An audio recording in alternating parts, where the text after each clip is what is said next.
Hello guys, welcome to everybody in my video class. प्यारे बच्चों, प्यारे साथियों, आज की इस वीडियो क्लास में जो टॉपिक रहेगा वो फिगर्स ऑफ स्पीच अलंकार।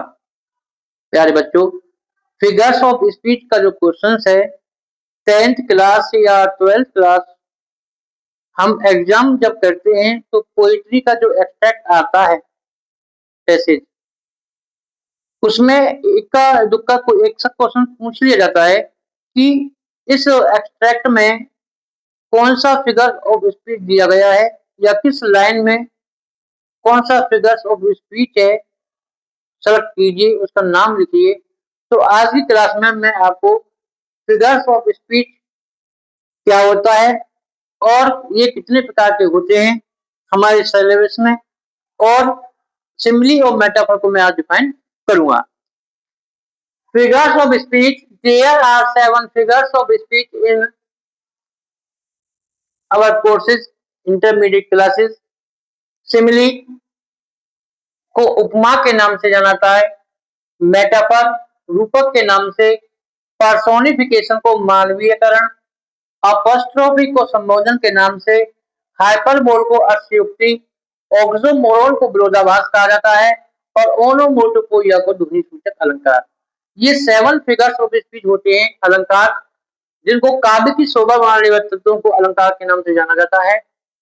Simile, metaphor, personification, apostrophe, hyperbole, oxymoron, ओनोमोटोपोइया।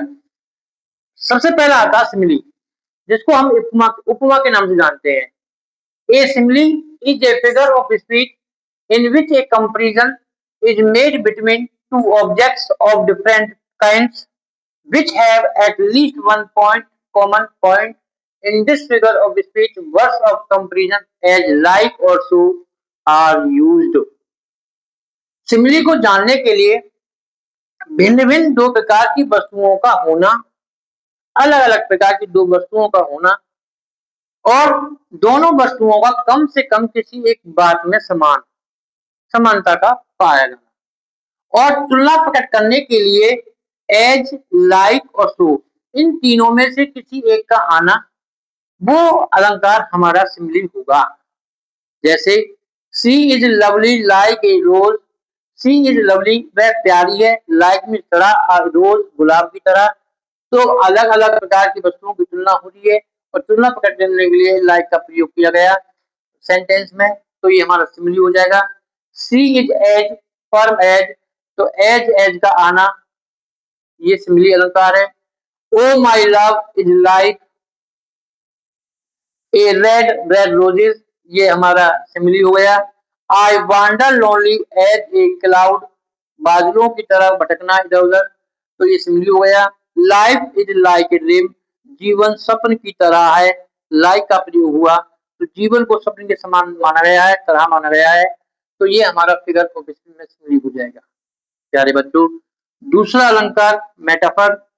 A metaphor is implied simile, ये एक सिमिली की तरह होता है, लेकिन टू थिंग्स आर कंपेयर्ड, दो वस्तुओं की तुलना होती है, but words of comparison are not used, लेकिन तुलना करने के लिए इसमें शब्दों का प्रयोग नहीं होता, यानी एज, लाइक और सो का प्रयोग मेटाफर में नहीं होता। आइडेंटिफिकेशन के रूप में a metaphor is an implied simile. Life is dream, जीवन स्वप्न है, यहाँ जीवन को स्वप्न माना गया है, और यहाँ लाइफ इज लाइक ड्रीम, जीवन स्वप्न के समान है, तरह है, तो यहाँ लाइफ को ड्रीम मान लिया गया। ये मेटाफर सिमिली की अपेक्षा अधिक प्रभावपूर्ण होता है और सिमिली में मेटाफर से अधिक शब्द होते हैं, ये इनका आइडेंटिफिकेशन और डिफरेंट होता है।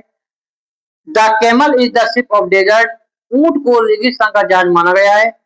The camel is the ship of desert, ऊंट रेगिस्तान का जहाज है, तो यहाँ पर ये अधिक प्रभावशाली है, कैमल को डेजर्ट ऑफ शिप माना गया है। ही इज द स्टार, वह स्टार है ऑफ द फैमिली, परिवार का।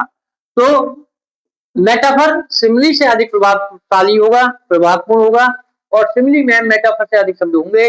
सिमिली को उपमा के नाम से जाना जाता है और मेटाफर को रूपक के नाम से जाना जाता है, और इसमें सिमिली में तुलना प्रकट करने के लिए एज, लाइक और सो शब्दों का प्रयोग किया जाता है। मेटाफर में कंपेयर करने के लिए एज, लाइक और सो शब्दों का प्रयोग नहीं होता। उसमें वस्तु को मान लिया जाता है।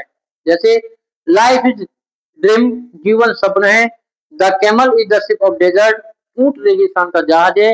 लेकिन सिमली में दोनों का समानता के लिए एज, लाइक और सो, इनमें से किसी एक शब्द का होना वो सिमली होता है। तो प्यारे बच्चों, प्यारे साथियों, आज की इस क्लास में फिगर्स ऑफ स्पीच में सिमली और मेटाफर को डिफाइन किया गया है। नेक्स्ट वीडियो क्लासेस में फिगर्स ऑफ स्पीच से connected next figures of speech को पढ़ाया जाएगा। सभी को thank you, have a nice day.